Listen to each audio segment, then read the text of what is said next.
여러분 안녕하십니까? 여수 MBC 뉴스투데이입니다.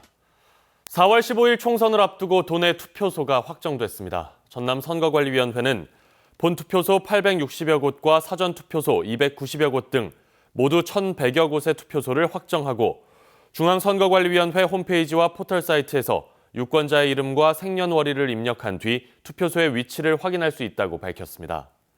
선관위는 또 후보들의 공약과 전과 기록 등을 확인할 수 있는 선거 공보를 각 세대에 발송했다며 유권자들의 관심을 당부했습니다. 총선을 앞두고 확정된 도내 선거인 수가 지난 총선 때보다 늘어난 것으로 집계됐습니다.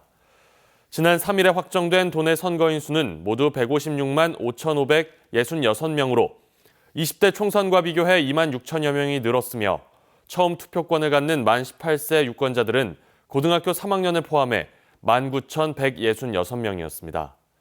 선거인 명부 열람은 각 시군 누리집을 통해 확인할 수 있으며 등재된 유권자는 사전투표와 본투표에 참여할 수 있습니다. 순천 광양 곡성 구례 갑선거구 후보자 토론회가 어제 여수 MBC 공개홀에서 있었습니다. 순천시 선거방송 토론위원회가 주관 초청한 토론회에 참석한 6명의 후보들은 각종 사안에서 열띤 공방을 벌였습니다. 박민주 기자가 취재했습니다. 4.15 총선에 출사표를 낸 후보들. 순천 광양 곡성 구례갑 후보들이 한자리에 마주 앉았습니다.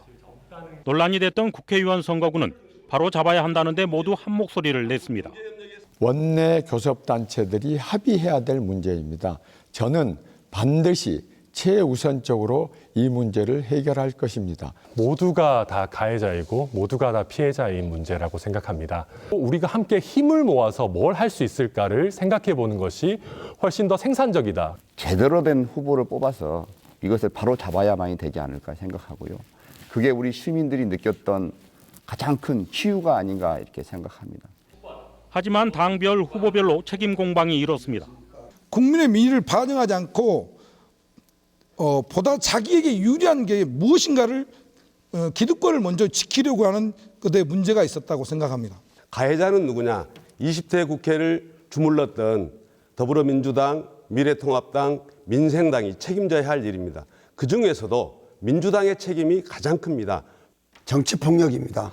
헌법과 법률이 정하는 것을 위배한 거죠. 순천 이외의 다른 국회의원들 기득권을 지켜주기 위해서 갈갈이 찢은 것입니다. 후보들은 양당 체계의 정치 풍토도 지적했습니다.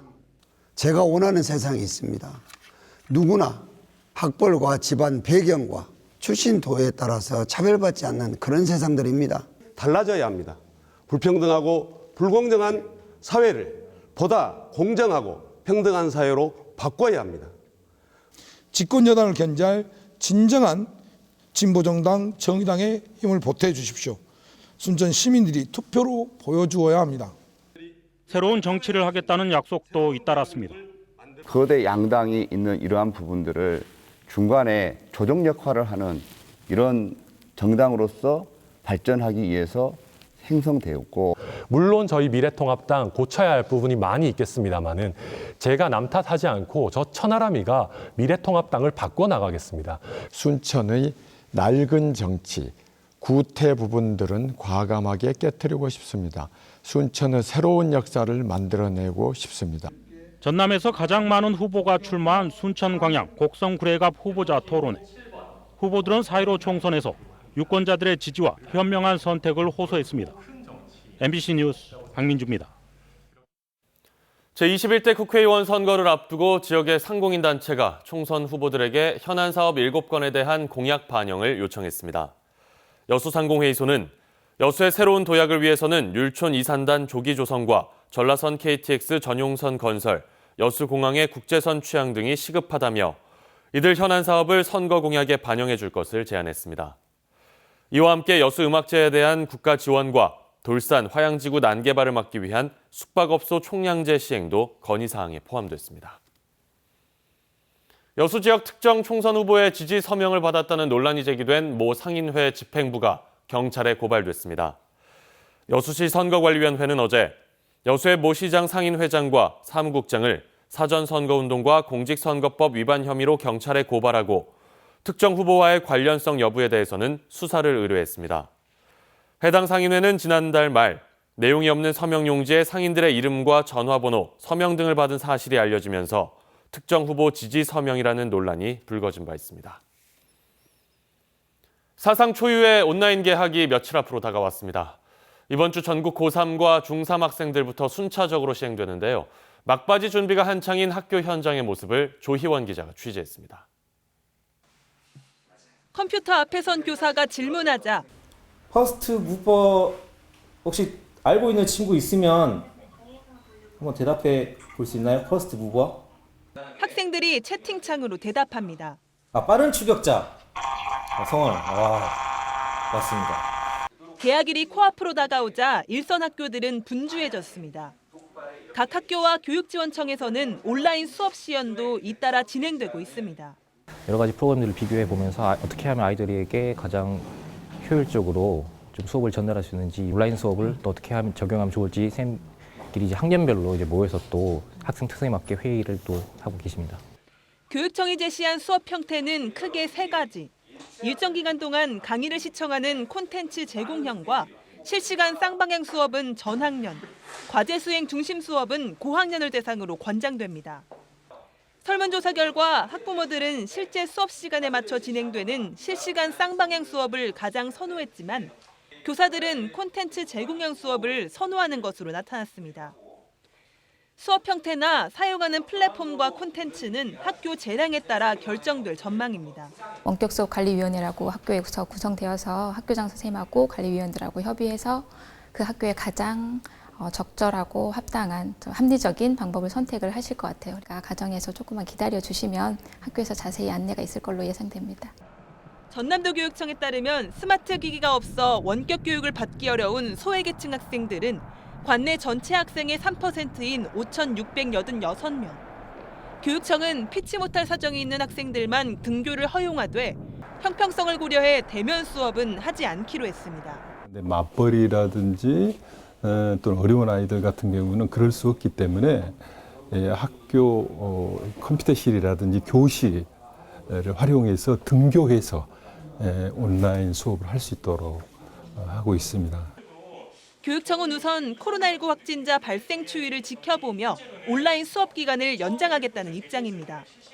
하지만 학부모들 사이에서는 돌봄과 학습 계획을 세우기 어렵다며 감염 전문가와 상의해 계획을 수립해달라는 목소리도 높아지고 있어 교육당국의 고민이 깊어지고 있습니다. MBC 뉴스 조희원입니다. 전남도가 전남형 코로나19 긴급 생활비를 지원합니다.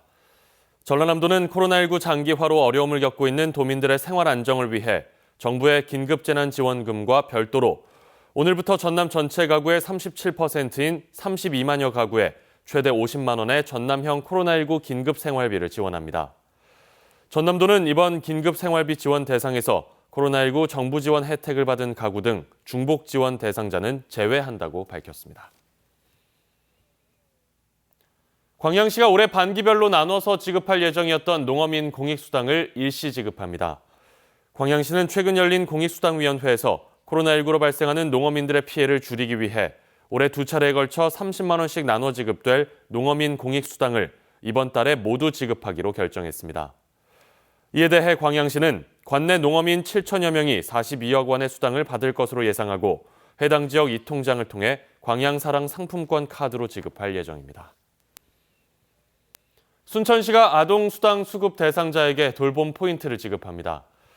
순천시는 코로나19 여파로 인한 아동 양육 가구의 경제적 부담을 줄이기 위해 기존 아동수당 수급 대상자에게 1인당 40만 원의 돌봄 포인트를 일시 지급한다고 밝혔습니다. 아동 돌봄 포인트는 별도의 신청 절차 없이 오는 13일 관내 15,000여 명의 아동수당 수급 대상자들에게 일괄 지급될 예정입니다. 여수 만흥 쓰레기 매립장의 사용 연장을 둘러싸고 여수시와 주민들이 대립하고 있습니다. 충돌까지 우려되는 상황인데요. 이렇게 대립이 격화된 배경을 박광수 기자가 취재했습니다. 공공 쓰레기 매립장으로 운영된 지 24년째. 지난달 말로 사용 연한을 다한 여수 만흥 위생 매립장입니다. 여수시는 그러나 아직도 매립 가능한 공간이 많이 남았다며 사용 연장을 요구하는 상황. 20년 가까이 쓰레기를 더 묻을 수 있는데도 사용을 종료하고 다른 매립장을 설치한다는 것은 사회적으로 큰 낭비라는 논리입니다. 대신 지원금을 늘리고 마을의 사업들도 우선 배려하겠다며 구체적인 협의를 제안하고 있습니다. 법적으로 이렇게 지원해 주도록 되어 있는 사항을 잘 활용해서 하여튼 최대한 이 매립장 주변에 살고 계시는 분들을 위해서 여수시에서도 하여튼 모든 지원을 다 하겠다. 하지만 인근 마을 주민들은 사용 연장을 전제로 하는 협의 요구 자체가 상호 신뢰를 저버린 행위라고 주장합니다.